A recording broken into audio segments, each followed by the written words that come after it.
And the river still shines and shimmers in the light as it did in our grandfather's day, when they rode all night to fish in the morning and lived in Willapa Bay. Liberty Theater, our friends from KMUN up there in the big seats right there. Thanks for broadcasting this worldwide. So good. Yeah, I did not realize until like 2 minutes before I stepped up here to get to be to MC this set. This is kind of the way fishing is going. Okay? When Fisher Poets started, it was a lot of men. Years ago, if you'd go look at any of the crews, they were a lot of men. The ladies are taking over. We've got an all-girls set for you this next hour.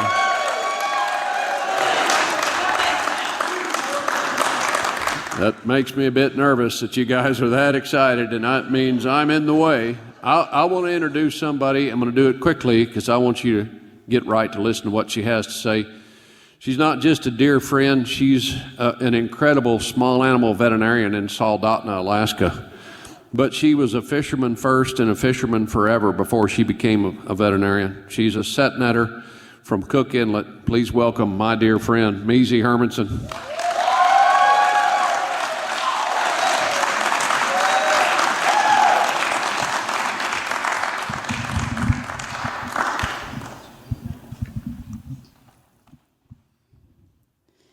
They call you Red, or sometimes Blueback, my precious little sockeye.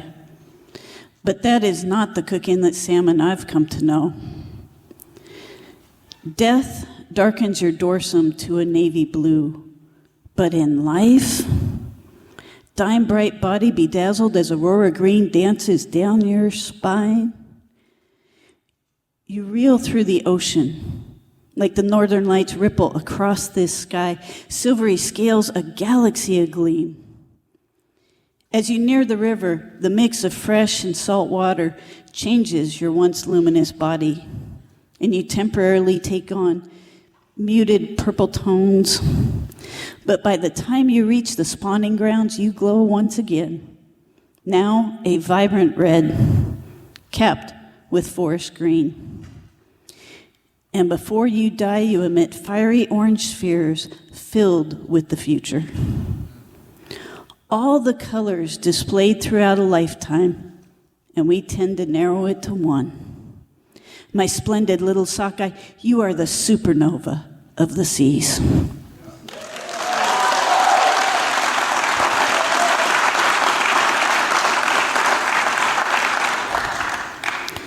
This one's called Bad Weather. The wind ambushes the sea. Air and water grapple as spindrift forms and flies, but the waves march on, breaking on the shore. Poised in the surf, we wait for a flat spot, hoping it appears. Johnny is braced in the bow, the pull-out line clutched in his hands. John stands near the stern, ready to launch. I hold steady by the stern rail.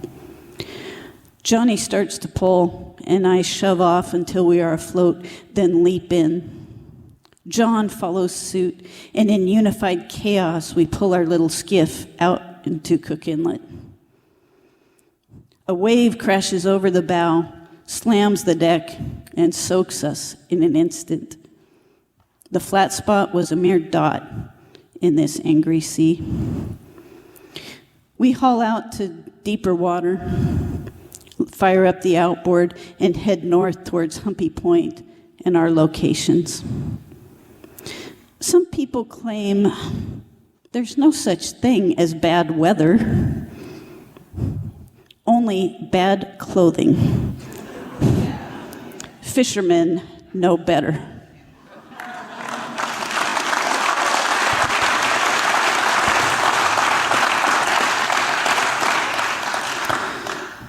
This one was written off of a photo that a friend sent me of some skiffs in the wintertime. This is called Waiting. The skiffs are huddled all in a row, filled to their gunnels with a cover of snow. Bows pointing outward, looking over the ocean as if eager to launch. Been missing that motion. Their sterns peeking aft, the silver against white, succumbing to sleep on days of short light. Memory feels the tug of the painter, the sounds of the surf ever grow fainter. Deeper in slumber, sinking down as they doze, passing the winter, a flock in repose. They are dreaming of cork lines and sockeye and web and bucking the current, whether flood or the ebb. The arms of a trailer, cradling their sides, moving up towards the bluff, away from high tides. At the close of the season, the scenes are all fading, but the skiffs pass the winter, endlessly waiting.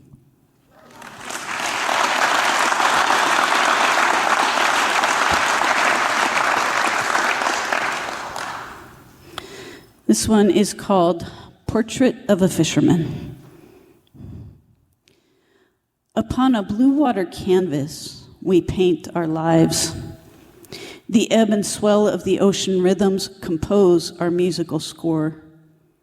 Toiling midst the waves sculpts our bodies and our minds. The seascape influences a fisherman's outlook, shapes our palette and perspective. Upon a blue water canvas, we paint our lives. There is a timeless symmetry to fishing. Previous generations plied these same waters, toiling midst the waves, sculpted their bodies and their minds. Whether born to or brought to fishing, those who remain are part of those who remain are tied to a hardworking legacy. Upon a blue water canvas, we've all painted our lives. The sea never leaves us. On the water or not, it is the focus of our anchoring gaze. Toiling midst the waves, sculpted our bodies and our minds. They say every painter paints himself. When we reach the vanishing point, may we find a masterpiece. Toiling midst the waves, sculpted our bodies and our minds. Upon a blue water canvas, we painted our lives.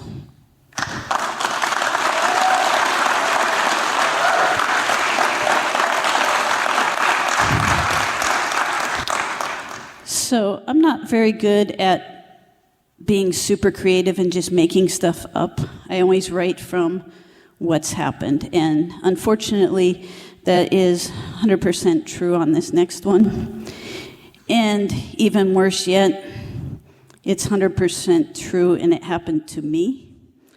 And even worse is it's 100% true, it happened to me, and I'm going to tell you the story. This one used to have a title, now it's just the one about the feather. I found a certain feather in this, I must confess. I put it in my pocket for it was most impressive, but wait for just a minute to understand my scare.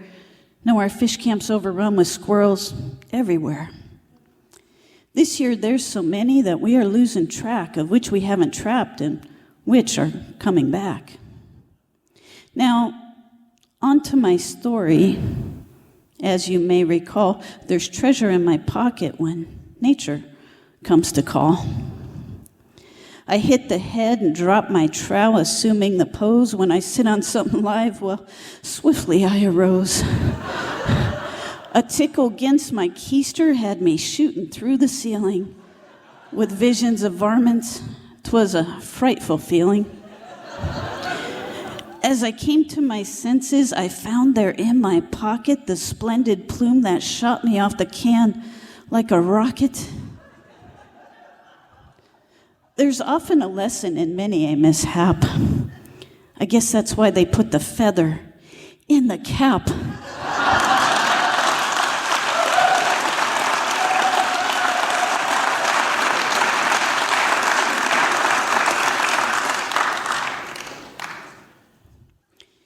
Impossibility. It is the thing you don't believe, the thing you don't try. It is a foregone conclusion. Like changing someone's political opinion on Facebook. Like getting a good night's sleep before the season opener. Like fishing a season without your father. But maybe impossibility is not a foregone conclusion. Maybe it is merely the thing you haven't tried. Although I still do not attempt to change people's opinions on Facebook. And 4 hours of sleep before a season opener would still seem a luxury. And although he's been gone for 27 years, I still have not fished a single season without my father.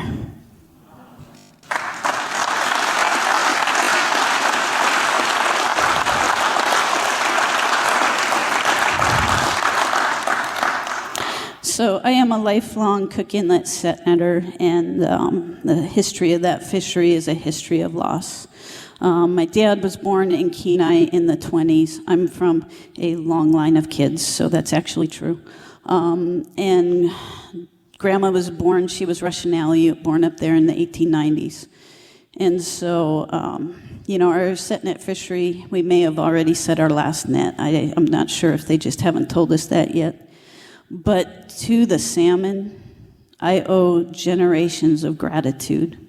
And that's a debt I will never be able to repay. So anyway, this one is called A Fisherman's Lament. I can sing the song of the sou'wester, recite poetry of the prevailing winds. I've been regaled by the gusts and chastened by the squalls and eavesdropped on secrets whispered by the swells. I've learned lessons from the fog. Our eyes can be deceived. And been instructed by the kelp. Hold fast to that which grounds you. And been trained by the sea. There are wonders in the depths. This expanse has been my teacher. In my memory is tucked the dialect of the waves and the dialogue of the gulls and the mythology of the ocean. This life is art, and it coils and weaves and traces the heart, and though it is often gnarled with knots, this inlet has been a lifeline. I've been blessed by her embrace. I found words amongst the fish, caught my breath between the breakers, plucked peace from the roar of this world. So, how do I navigate the death of a fishery that's been a family tradition for generations? With grief and a grateful heart.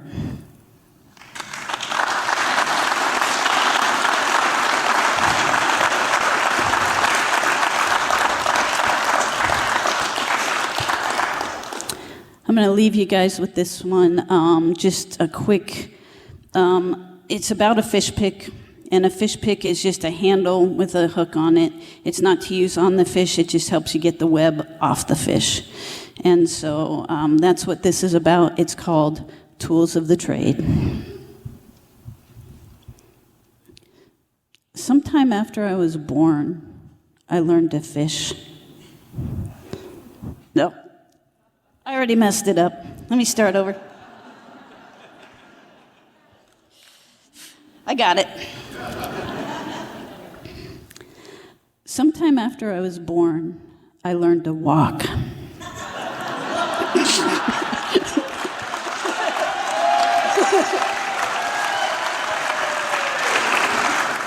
There's always the unexpected. Okay. So, sometime after I was born, I learned to walk.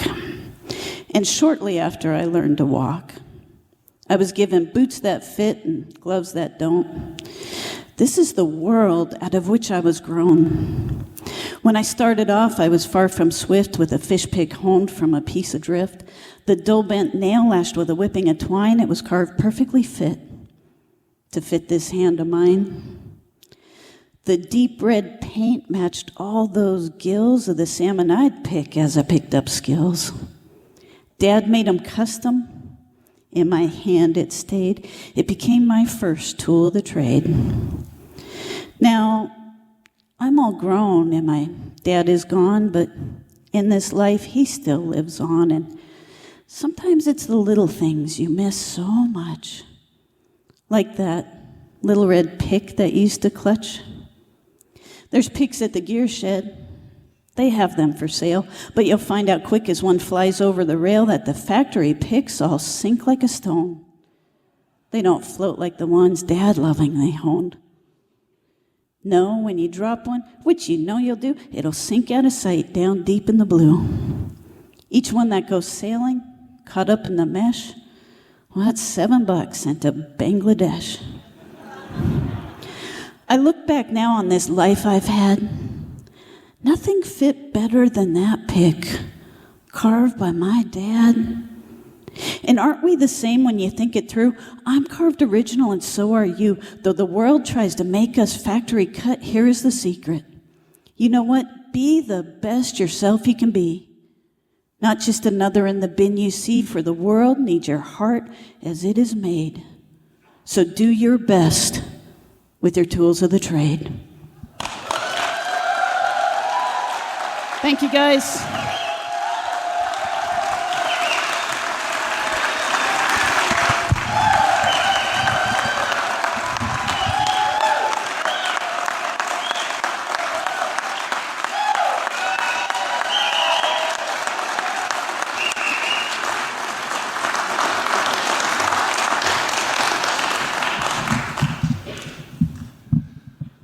I've been here 18 straight years. I remember when Meezie came, an introverted veterinarian that was trying to sit outside the circle of a class we were having on stage presence.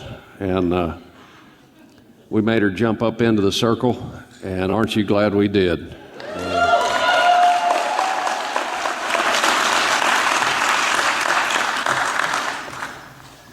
I'm going to bet that's going to be true for our next Fisher poet. She grew up in a trolling salmon family in southeast Alaska. She fished a few seasons in Elfin Cove. For the last 10 years, she's been running a tugboat as crew and operator here on the Columbia River. For her first time up here on the stage, give us a big, loud welcome for Megan Emerson.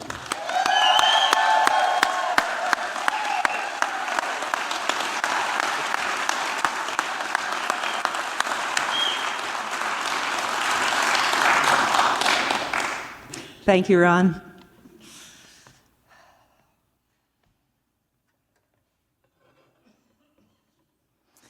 You might think the most dangerous time for a tugboat on the Columbia River is when the spring floodwaters are raging, or at night when it's blowing 90, or in January when the spray is freezing over the bow and onto all the winches.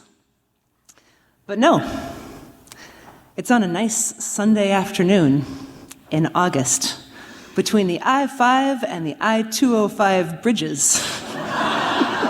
Because there are 500 drunk people in small watercraft. And they're all joyfully refusing to help me with the chore of not killing them. I'm pushing a block of barges that are 600 feet long by 84 feet wide, and either I have loaded barges, which are 14,000 tons, or I have empty barges, and it's always windy when you have empty barges. So I'm sideways in a dredged channel trying not to go aground. And I know it looks from the outside like we have the whole river, and I'm aiming at some little boat just to be a jerk. But it's really just me up there, white-knuckled, binoculars glued to my face, begging, please move, please move, please move, while I try not to go aground. And here's some of the people that I'm talking to when I say that. There was the Still Crazy, a sailboat that swerved right in front of me, running down the wind, wing on wing. And they lost.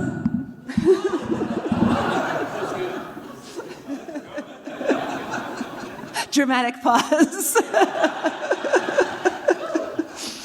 They lost their wind because I was blocking it with my 30-foot tall barges. So they went dead in the water, and then they couldn't figure out how to turn. And then there was the wakeboarders. They saw a tow the size of several football fields aiming straight for them. So they put the least skilled and the least buoyant and the most inebriated teenager in the water. The dad in the speedboat pulling an inner tube full of small, untethered children, who must have thought it'll be more fun for the kids if we drove over the wake on the bow on both sides. Hold on, little Sally. Wait, how many kids did we have again? That's a good thing. We got them all matching camo swimwear. And then there was a cabin cruiser about 40 feet long, and I don't know if it was being driven by a ghost, because it backed at about 6 knots, all the way across the shipping lane in front of me. Not a single person visible on board. Nobody in the wheelhouse. Couldn't find them with the binoculars, just backing off into the sunset. Were they asleep? Were they dead? I'll never know. And it haunts me. I try with all my might to keep my fellow mariners safe. But sometimes, in the quiet of the wheelhouse, I do secretly hope that they develop an allergy to alcohol and maybe some kind of weird algae-based rash.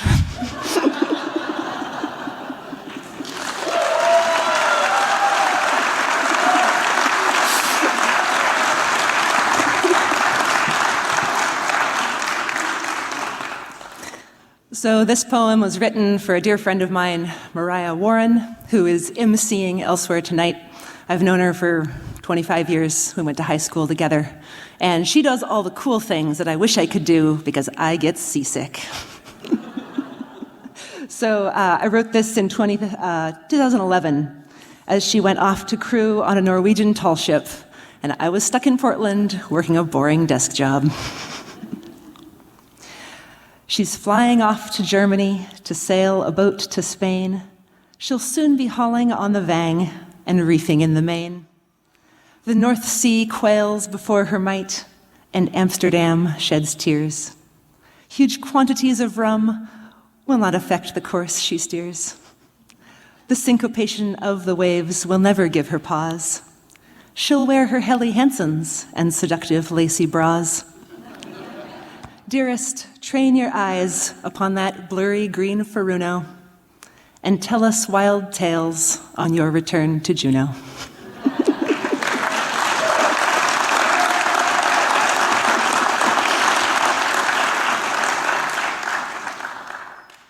So obviously my current job doesn't have a lot to do with fishing. I do have one recent experience on the river that combined the two in a way that made an impression on me. It's a little risky to tell here because the main subject might be in the audience. So if you recognize yourself, look, I forgot the name of your boat on purpose, and I didn't tell the Coast Guard anything, so we're cool. The only trivia you need to know for this story is that on the VHF radio, channel 13 is ship-to-ship communication. The FCC says that this channel is available to all ships, but it has to be about navigation, and you have to keep your messages brief. So it's a dark night in September. River traffic in the Portland-Vancouver harbor area is brisk. There's also, from 8 p.m. to 6 a.m., a gillnet opener. Now, the local boats are little bow pickers for the most part. Some of those captains have been out there for 40 years. Some of them are brand new.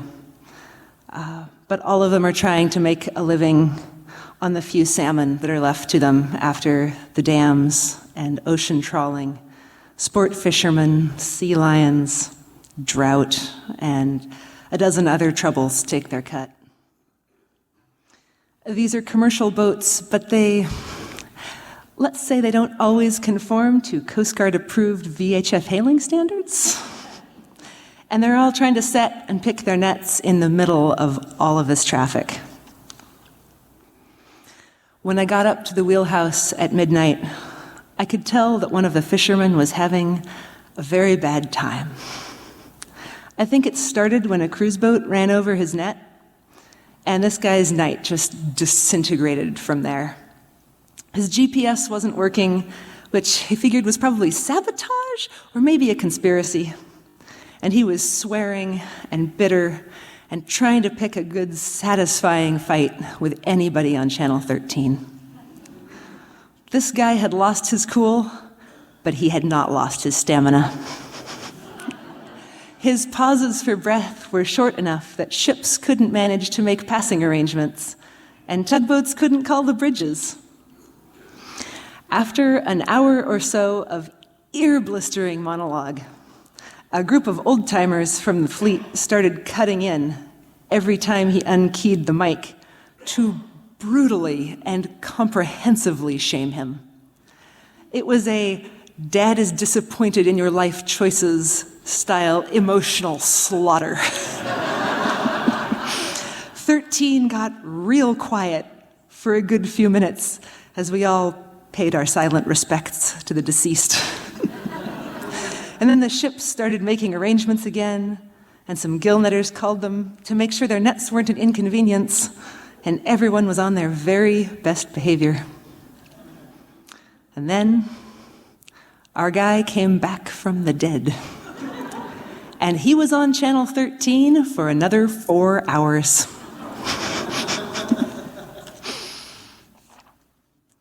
He was passionate and eloquent, maybe more than a little drunk. He was threatening everyone's wives and mothers, but he was also deeply grieving the lost legacy of salmon on the Columbia River, asking us all what his kids were supposed to do now that the whole thing had been bought up and dredged and poisoned and dammed and monopolized by the shipping industry, and you used to be able to make a living out here. And towards the end of the night, half hoarse, he yelled at his own fleet, almost crying, "And no one comes to the fisheries meetings. They have them 4 times a year, and you a-holes never show up."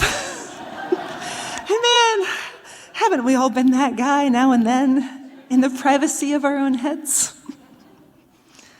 He was still keeping the mic keyed pretty consistently, but sometimes another mariner would manage to break in and insult him.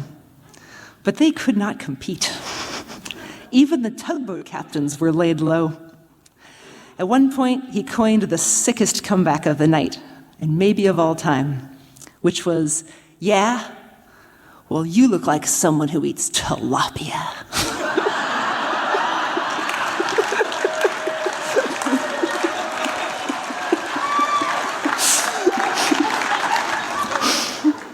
He finally got quiet around the end of my watch. And that morning, as we were tied to the dock, this guy, now fully hoarse and probably hungover, and having somehow eluded 100 enraged mariners, as well as the United States Coast Guard, did a full-blown apology tour of the entire Portland-Vancouver harbor. His little worn-out bow picker pulled up alongside us, and my captain for a minute thought he might get shot. But the guy just rasped, "Hey man, I'm sorry for being an asshole. I was having a real bad time." And then he gently handed a whole fresh king salmon to us across the deck. And then he idled off into the sunrise, looking for the next boat.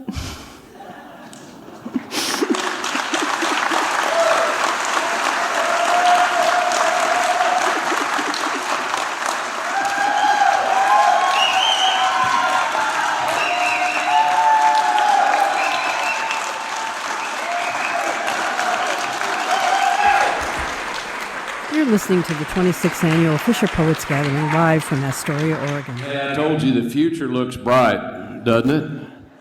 That's a first-timer right there. Yeah, give her another round of applause. That's great encouragement. You know, in fact, make all these folks that are listening out there on KMUN realize they should have been here this year and they'll be here next year. So get here early because there won't be many seats left after these gals are doing what they're doing here.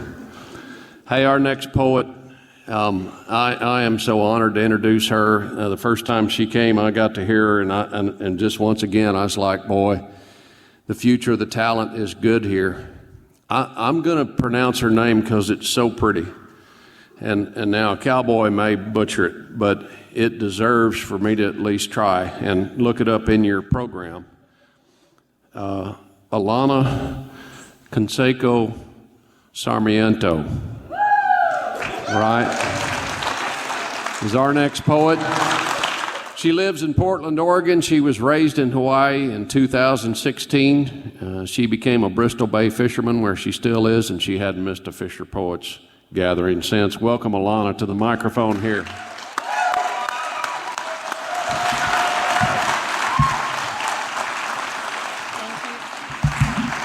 Introduced by a legend. Thank you, Anne. I told him that he had full blessing to try to pronounce my name, even if he butchered it. So he has a pass. It was very, very close. Kansaku-Sarmiento. I love that. Thank you all so much for being here and for supporting the magic that is this tradition. I decided that tonight I'm going to read all of my earliest Fisher poems. I only really write for this event every year, so these are the poems that I wrote for the 2016 and 2017 Fisher Poet Gatherings. This first one is called She. I wonder why it is that almost every boat's a she, that female seems to be the natural gender of the sea, that yachts and skiffs and ships and boats of every kind, and even the water on which they float, are of a common sign. Perhaps it should be mentioned that the Latin word for ship is the female-gendered navis, so she rolls off the lip. Valid though the thought may be, the surface is not scratched. Much more can be discovered if we look under the hatch. In a trade that's been male-made for centuries on end, the answer lies with what's inside the hearts and heads of men. Let's name the boat after the goddess of the hunt or sea. For honoring her name, perhaps she'll deal kindly with me. Or as time passed on vacant sea with not abroad in sight, perhaps they thought for company they'd do just one thing right. When mermaids failed to soothe their eyes, they could still turn to one, the ship, as a mother or as a lover, could help them feel at home. So, far away, near shores unseen for months or years on end, the lonely, dirty, love-starved men would be aboard a friend. If the ship were named after a male, power would be the theme. But at some point, we all have learned no ship can e'er compete with the power and the depth and sometimes lack of empathy that the sea, another mighty she, displays for you and me. Perhaps they thought to name their boat something a bit more humble. A female ship on a female sea might keep them from the stumble. Perhaps it was that ships were known as crafted works of art, a thing of beauty and finesse, a labor of the heart. The female form is often known to be art-like as well. The curving form, her features soft, her laughter like a bell. Perhaps it was that if the ship were named after a woman, men would feel more duty then to keep her lines a-hummin'. For some believed that females needed the care of strong-armed men, and if they rightly take care of her, she'll bring them home again. Or perhaps it is that ships, by nature, for better or for worse, bring to mind the silent suffering in which our mothers are well-versed, that the wide and welcome spirit we bestow on every ship reminds us of the life that springs from many woman's hip. I do think it takes a woman's strength to handle the demand of keeping safe the hopes and dreams and gear of 20 men. For it's often only women during clear and present danger who work with the waves and tides instead of warring against nature. But times do change and roles do shift. Who stays on shore or sea? Women now take to the bow and join the company. Perhaps it is that lonely gals will fabricate new ships, and the painted names of Frank or Tom or Pa will guide their trips. You may think a woman's form is soft, but strength of mind is key. The last man standing in any fight quite often is a she. What a shame it took so long for women to sail out and join the vessels of their gender, squelching superstitious doubts. We should all be grateful, women and men alike, and everyone in between, for the trailblazing women of fishing who have passed on to us the light. And if 200 years from now, boats are no longer always she, I'm glad to say I'm sure we'll have great numbers on the sea.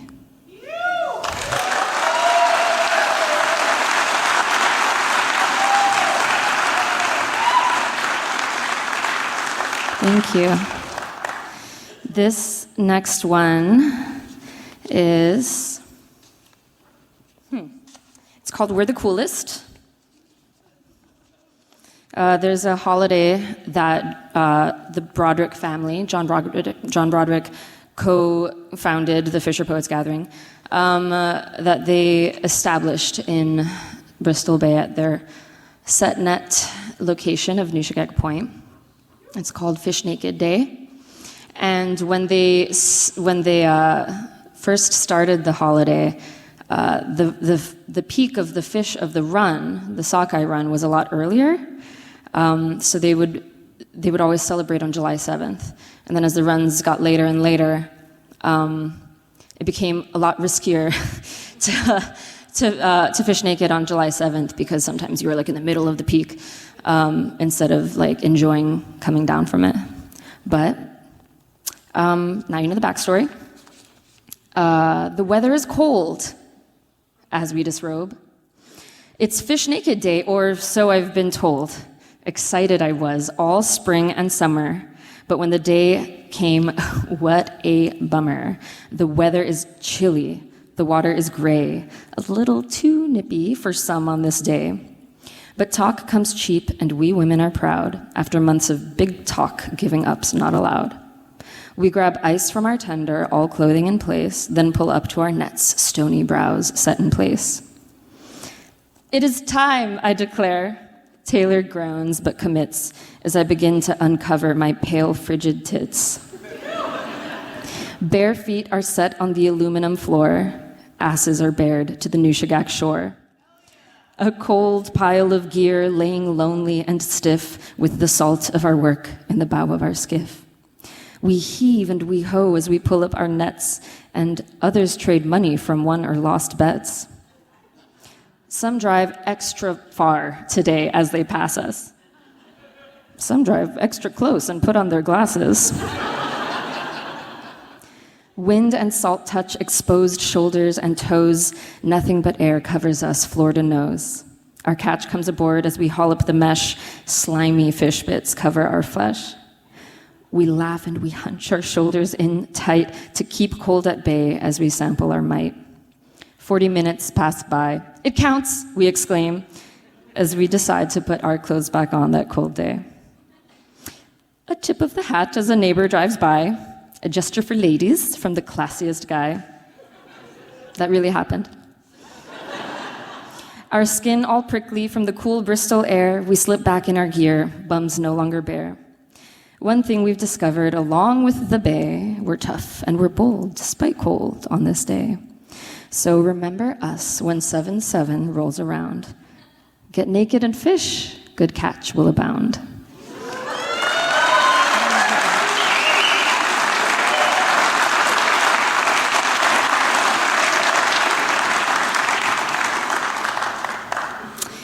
Thank you. You should try it out sometime. It's totally fun. It's totally a good time. This next piece is called Seasons. Some seasons are marked by the changing of leaves or the falling of snow. Some seasons are marked by the packing of bags and new places to go.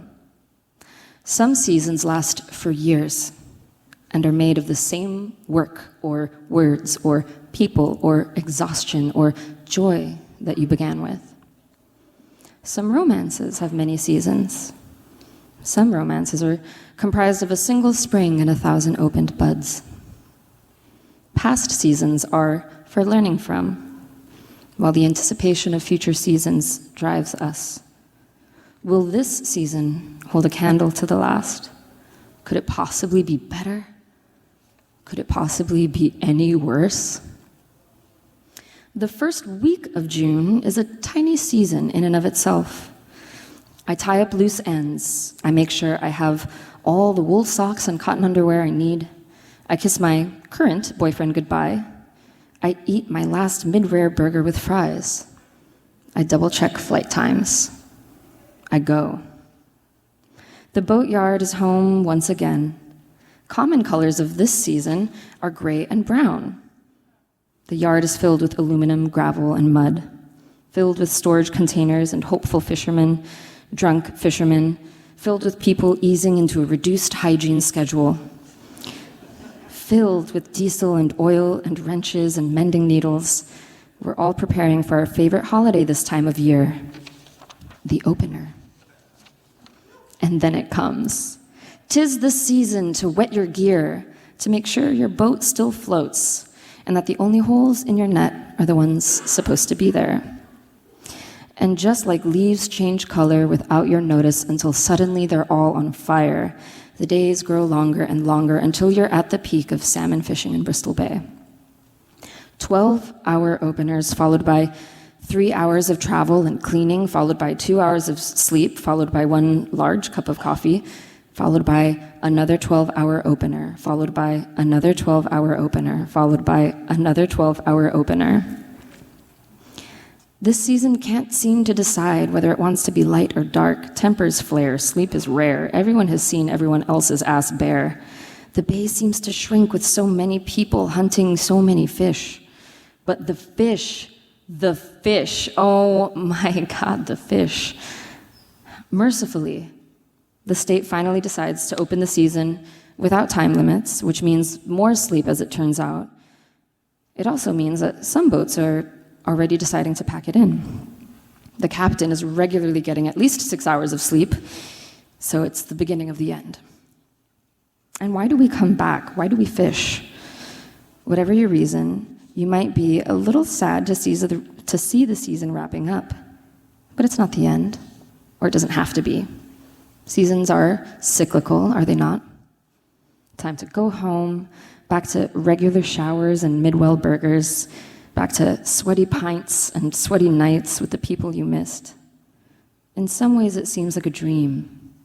It's a good thing we brought back tokens, a filthy shirt, a fat check, some new scar, an ice chest of fillets.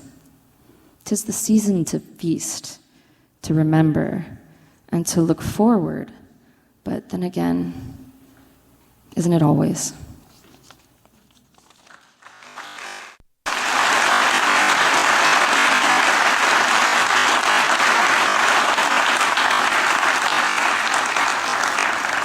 Thank you. And this last one I'm going to read here tonight is called Home.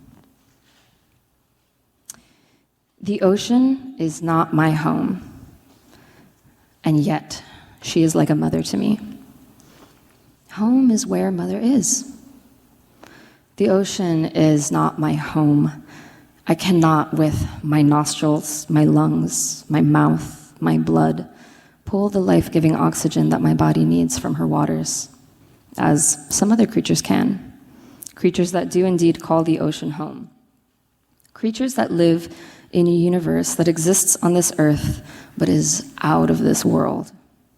A universe that our land-loving bodies cannot fully comprehend, but one intertwined with everything our land-born selves inherently know. That is, the cycle of life. Water, its foundation.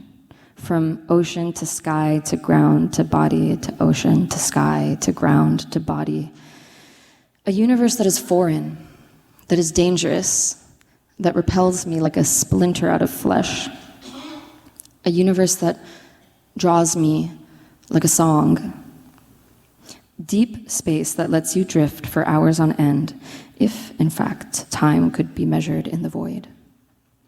A universe where gravity does not seem to exist until it pulls you with the warning of a perfect storm as you draw near those planets, those stars, those black holes. A universe in which you can drift for a lifetime, then suddenly be sucked into rock or flame against your will.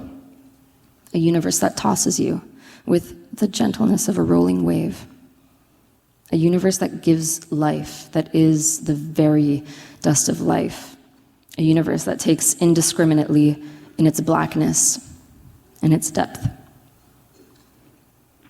The ocean is not my home. I am not a fish of the star or jelly or tuna variety. I am not an urchin crawling along the seafloor feeding on the decay of my world. I'm not a mollusk, soft-bodied and blind. I'm not a crab. I'm not a porpoise. I'm not a shark. I'm not a whale. I'm a human. Homo sapiens sapiens. I walk on two legs and I swim with the ease of a creature that was born to run. The ocean is not my home, and yet I am homesick for her. Thank you so much.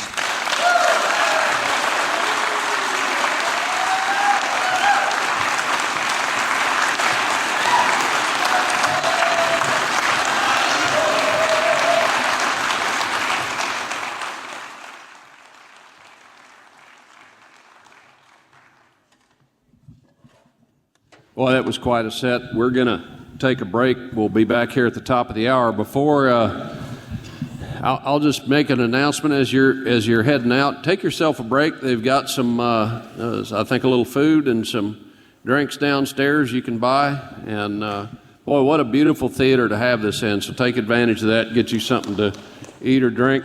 Hey, don't forget the umpteenth annual on-site poetry contest tomorrow night. The rules are no more than 30 words long. Include the words full moon. The first and last lines are the same but different. Include 3 Bodie prepositions, locator words like abeam, astern, aboard, aft, to starboard, to port. See you back here at the top of the hour. Now blow the gentle wind o'er the dark blue sea, no more